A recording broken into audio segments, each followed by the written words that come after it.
Our next speaker,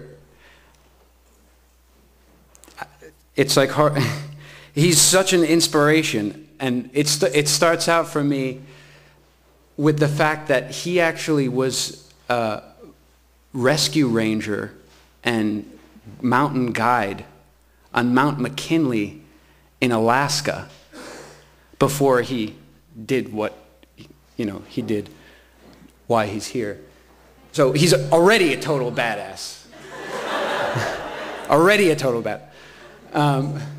But upon the invasion and the sort of the run-up to the war, at least my understanding is that he was so just fed up and disgusted with the media portrayal of the war, like it was some kind of video game, along with just the sheer unchecked arrogance of the Bush administration, calling millions of people across the world protesting, a focus group, and so on and so forth, was just so fed up that he decided to just pack up and go to Iraq in order to report on what was actually happening on the ground there, what was war and occupation really like on the receiving end of U.S. empire. And he had no real experience or training in journalism, but nonetheless he managed to break stories that people with millions of dollars in equipment and degrees and so on and so forth in journalism under Fox News and so on and so forth somehow didn't manage to figure out or to hear about, the rapes and the civilian deaths and so on and so forth. He managed to do some of the most significant reporting on the U.S. strike on Fallujah, when they completely crushed the city, which it was at about 300,000 people. Now it's about 40,000 people. So they leveled the city, and he actually saw bodies that were, burned to the bone and so on. And through photography and reporting, was actually able to help bring the Pentagon to its knees and admit that it used white phosphorus in Fallujah after it had already denied that. This guy's book, Beyond the Green Zone, Dispatches from an Unembedded Journalist in Iraq, is just absolutely incredible. I really strongly recommend people check it out.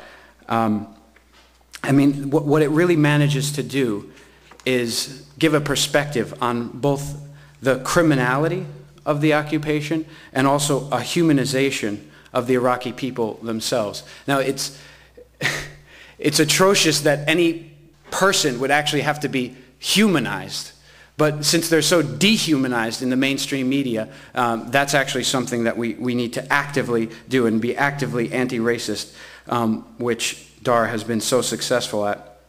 And I just want to read a couple of things from a chapter in his book called Dying for Democracy, which I thought would be appropriate in the context of the election, which is supposedly the height of what this allegedly democratic country really represents. And I'll just read a few quotes.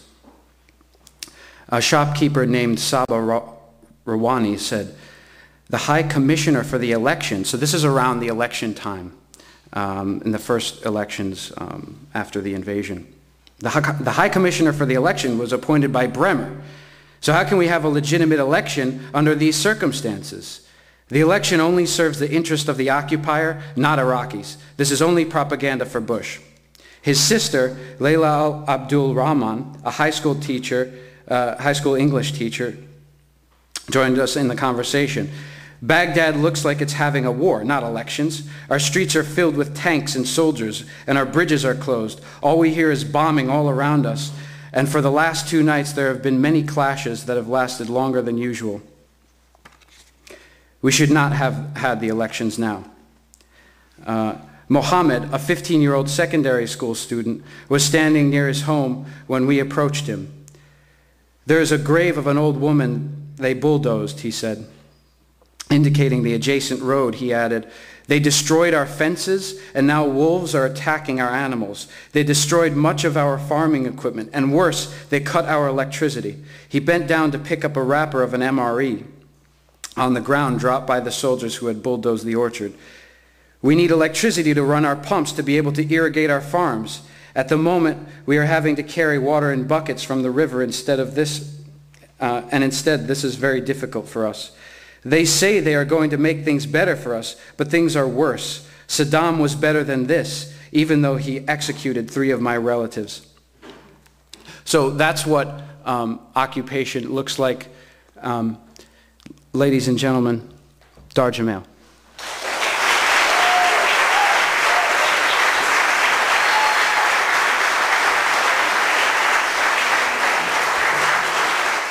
I want to thank also Haymarket Books for setting up this tour, and the other folks that helped organize this tonight. And I've never given a lecture before in a place called Spontaneous Celebration, so thanks to this place. And especially thank you, Iraq Veterans Against the War.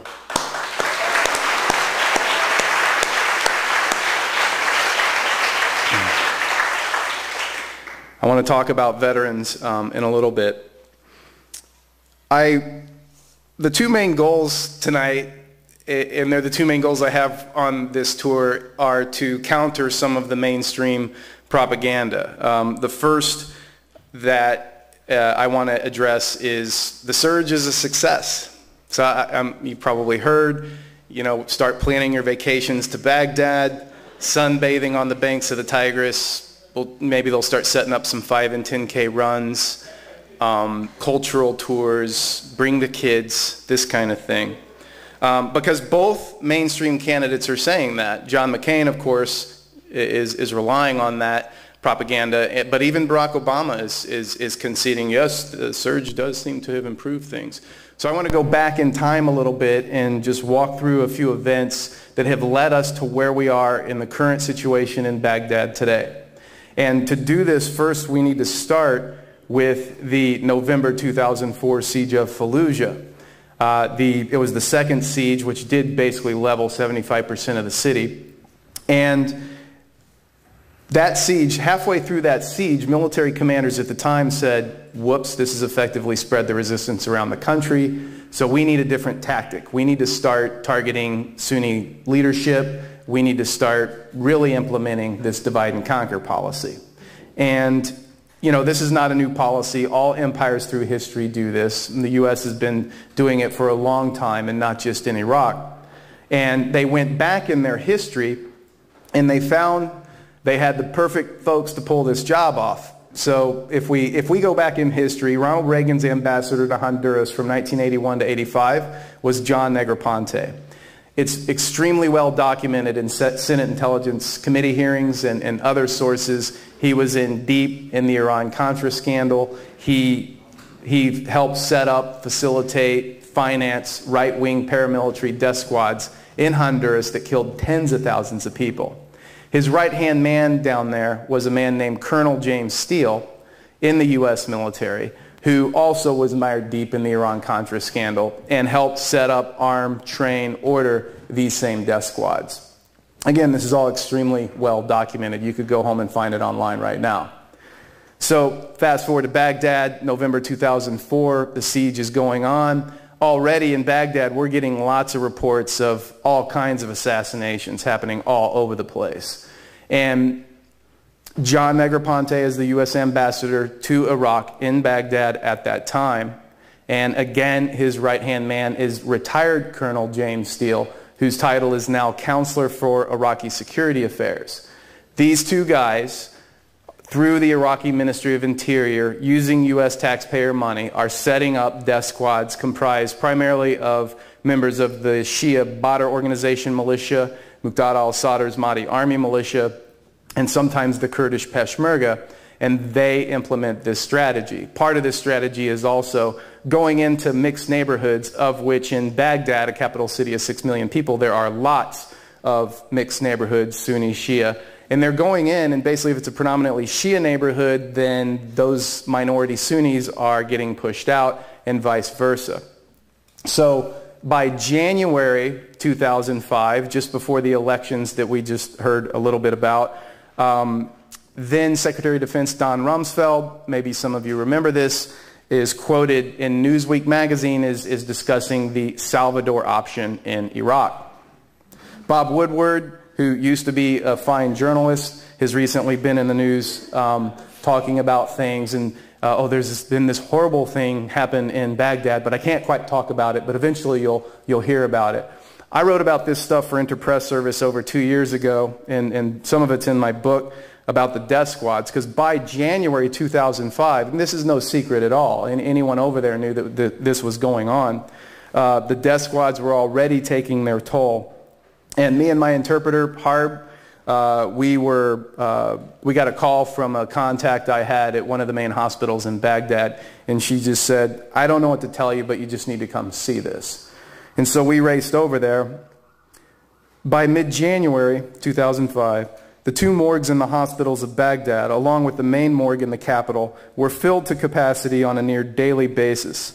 Our contact at Yarmouk Hospital, Dr. Aisha, chose to defy the Iraqi government order that banned journalists from visiting hospitals unless accompanied by a press officer, and requested that I look into the hospital situation in the city. When Harb and I arrived at her hospital, one of the larger ones in Baghdad, Dr. Aisha, along with the person in charge of their morgue, took us behind the hospital to the 3 freezers reeking of decaying bodies, despite the cold temperature inside the rooms. The smell rushed out at us as the doors were open. Some of the bodies were from Fallujah, obviously picked off the streets. Parts of them had been eaten by dogs. Most had odd discolorations on their skin and other abnormalities. One man's face looked like it had been peeled off his skull, as if he had been dragged behind a moving vehicle for a long distance. In the next freezer, like the first, bodies were piled on the floor, on gurneys, on shelves, and on each other. Most were uncovered, their eyes staring off into nowhere. I mechanically took photos of halves of bodies, piles of arms and legs, heads, charred bodies, and corpses of small children. Some of the bodies had tags tied to their toes or feet. Most did not. The morgue manager with us said most of the bodies in the freezer had been shot and were not from Fallujah. The majority, he said, were victims of death squads and militias. The third freezer was also packed with bodies. Many of them were so decayed or decomposed that they were shrinking into themselves. Harb accompanied me inside each freezer. As he yanked blankets back to expose heads so I could take photos, I could feel his anguish and rage. After we exited the last cooler, we started to walk away from the morgue area. So that's January 2005. The peak of this policy was roughly early 2006, when we were averaging between 3,000 and 6,000 Iraqis every single month being killed. It was a literal bloodbath, and about between 80 and 120 U.S. soldiers a month being killed. And what we're looking at today in Baghdad is basically the end result of this policy. It is factually correct to say violence is less than it was a couple of years ago. So instead of between 6,000 and 8,000 attacks every month on U.S. forces, we're down to about 1,800 a month. That's still a lot of attacks. And instead of between 80 and 120 U.S. soldiers dying every month, we're down to between 20 and 35 a month. And for Iraqis, instead of between 3,000 and 6,000 being killed every month, we're down to between 500 and 1,000. And in addition to that, compounding that is infrastructure. We have, as we speak, over 600 Western corporations with contracts operating in Iraq, but basically no infrastructure in Iraq. We have, on average, in Baghdad, the capital city, every house has approximately 2 hours of electricity per day. 70% of the country does not have access to safe drinking water, and as we speak, there is a cholera outbreak in Baghdad and all across southern Iraq that has already killed scores. 1 out of 4 people in Baghdad, a capital city of 6 million people, are displaced from their homes. Countrywide, 1 out of every 6 Iraqis, about 4.7 million people, are displaced from their homes, roughly half in the country and half outside the country. There's been 2 studies done recently to try to update the Lancet report. One's in the UK, one's in the US. Both estimate between 1.2 and 1.3 million Iraqis have died as a direct result of the invasion and occupation. That's 5% of the total population of the country. In addition to this, Oxfam International has shown that there are 8 million Iraqis in need of emergency assistance, meaning if they do not get access to safe drinking water, food, and medical attention when necessary, they're literally at risk for their lives. And when we add these up, 8 million in need of emergency aid, 5 million displaced from their homes, 1 million dead, that's 14 million people out of a country with roughly 26. So that means over 50% of the entire country are either in need of emergency aid, displaced from their home, or dead. And that is what we keep hearing described as success because of the surge. Things are getting better. Roman historian Cornelius Tacitus, writing about imperial Rome, quote, "They have plundered the world, stripping naked the land in their hunger. They are driven by greed if their enemy be rich, by ambition if poor. They ravage, they slaughter, they seize by false pretenses. And all of this they hail as the construction of empire. And when in their wake nothing remains but a desert, they call that peace." The next thing I'd like to address is status of forces agreements, SOFA, because we hear a lot about that right now. Theoretically, there are these theoretical negotiations between a Vichy government in Baghdad, a puppet government, and the U.S. government. I wonder who's going to win these negotiations about what happens. The UN mandate expires December 31 of this year. What happens after? Looks like they might be on the brink of having to pack up these billion-dollar bases and just head on out. This U.S. embassy in Baghdad, the size of 2/3 the area of the National Mall in Washington, D.C. My point is it's a bit of a joke, but I want to give you a little context for this. When anyone in the Bush administration stand up and say, we are not seeking permanent U.S. military bases in Iraq, they are telling the truth. They are not seeking permanent U.S. military bases in Iraq. April 19, 2003, 10 days after the fall of Baghdad, U.S. military official is quoted by the New York Times as saying, quote, "There will probably never be an announcement of permanent stationing of troops in Iraq. Not permanent basing, but permanent access is all that is required." Because status of forces agreement, that's basically what happens when the U.S. military has a base in a foreign country, and it's a deal struck, kind of like I'm being very kind of glib here, but a renter's agreement. The U.S. pays that host country a certain amount of money and signs certain agreements to have that base there. And every 1, 2, 3, 4 years, depending on the contract, that has to be agreed upon again, re-signed, and more money paid. That's basically what a SOFA agreement does. And that's what they're trying to hash out in Iraq today. But because of that, technically, there are no permanent U.S. military bases that are not on this country's soil. So the bases in Germany are not permanent. The bases in Japan are not permanent. The bases in South Korea, you get my point. So the bases in Iraq, the 54 that are there right now, are of course not permanent. But I want to talk a little bit about strategy. And real quick, before I do that, I want to just describe one base to give you an idea. There's going to be at least 4 mega bases in Iraq. One of these bases, just to give you an idea of what is on the ground there. When candidates talk about are we going to withdraw or not, is Camp Anaconda in Balad, just north of Baghdad. 30,000 troops, 250 aircraft, Subway sandwiches, Starbucks, Popeye's fried chicken, 24-hour Burger King, Pizza Hut, 2 runways, air-conditioned barracks, overseas phone lines, internet, 2 BXs. You get the idea. Massive, massive bases, and there's several of those. I'm running out of time, so I'm going to speed it up a bit. There's two quotes I want to read you from two documents that weigh heavily in determining what is U.S. foreign policy. One is a military document called Joint Vision 2020. The chairman of the Joint Chiefs of Staff's vision for the military here is, quote, dedicated individuals and innovative organizations transforming the joint force of the 21st century to achieve full spectrum dominance. That means total control of land, air, sea, information, and space, persuasive in peace, decisive in war, preeminent in any form of conflict. Another quote that I'd like to read you comes from another important foreign policy shaping document called the Quadrennial Defense Review Report.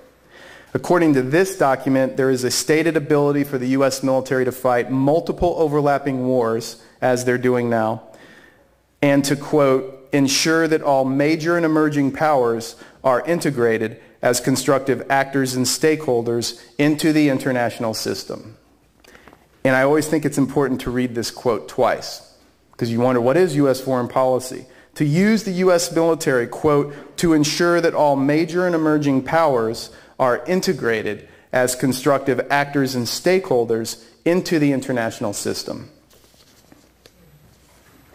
Now, I usually talk about the corporate aspect of the war, but maybe we can get into that a little bit during the Q&A. But I want to shift gears and talk about veterans and soldiers. I just finished the manuscript of my next book, which is about resistance in the military against the occupation. Iraq Veterans Against the War, in my opinion, is leading that resistance. And I want to give a little brief context before I talk about what kind of resistance is happening.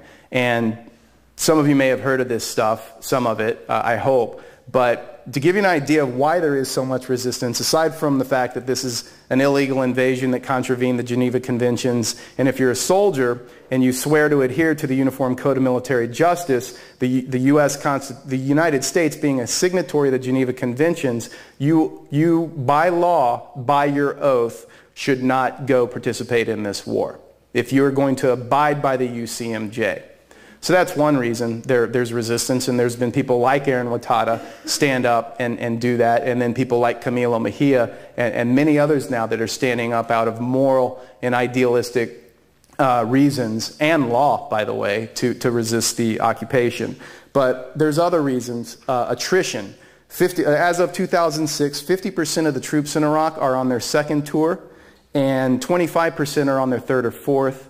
That's now grossly out of date. You can severely increase that.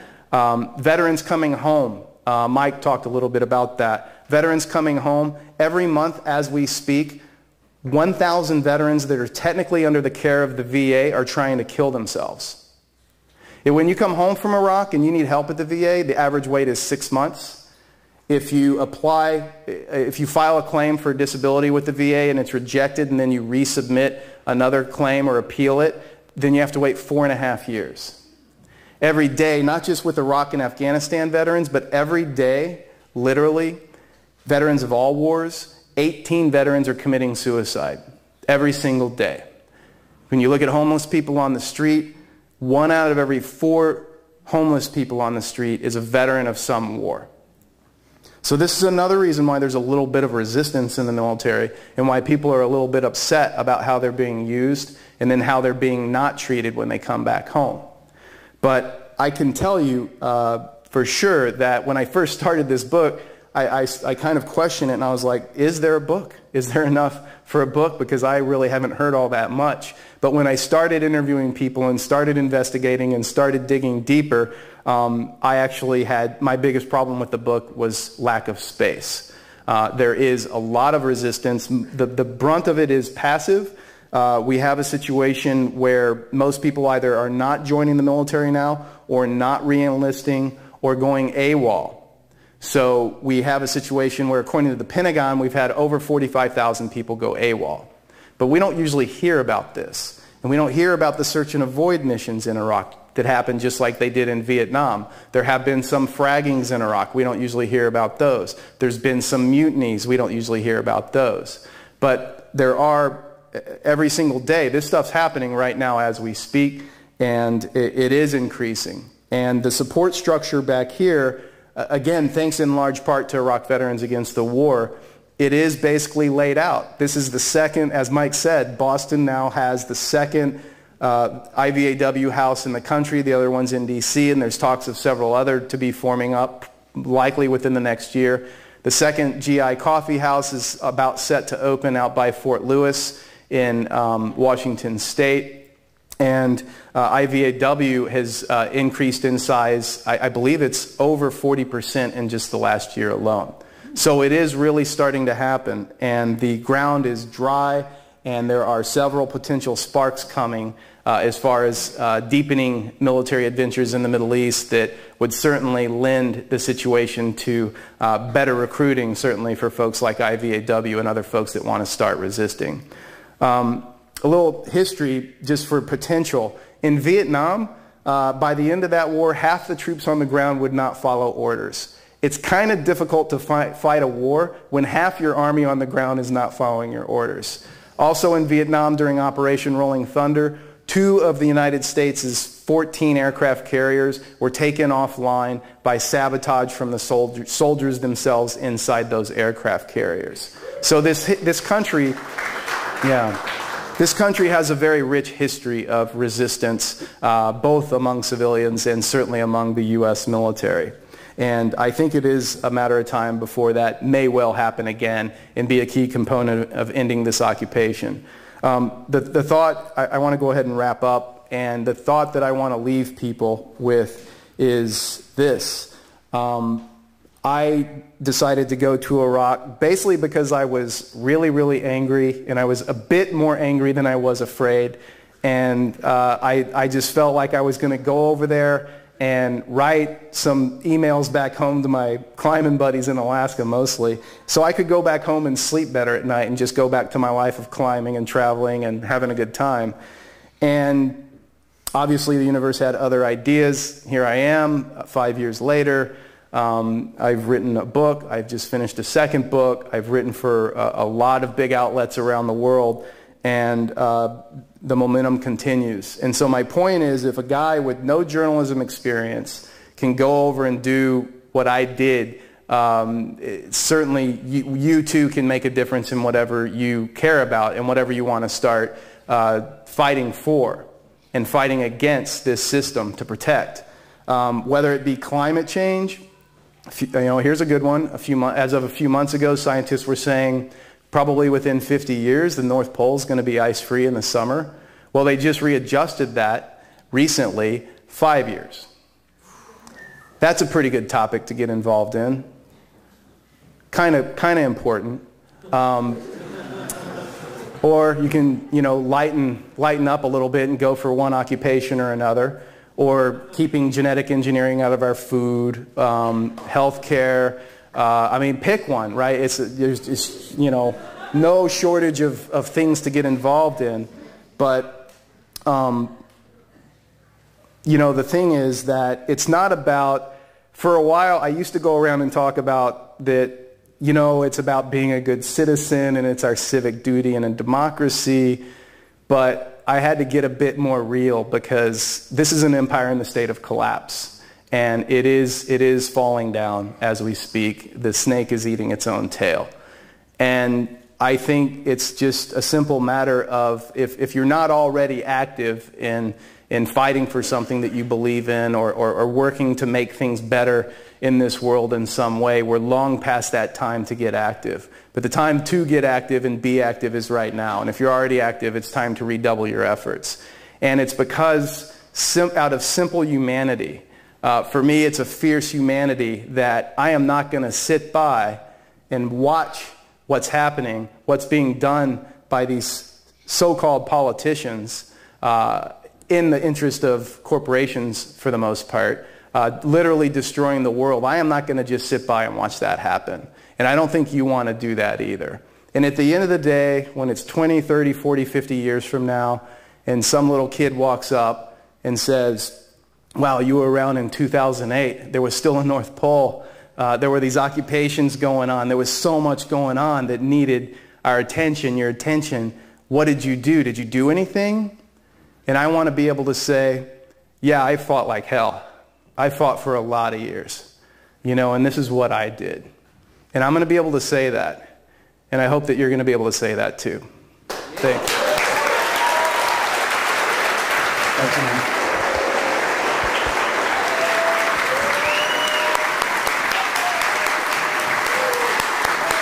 Thank you.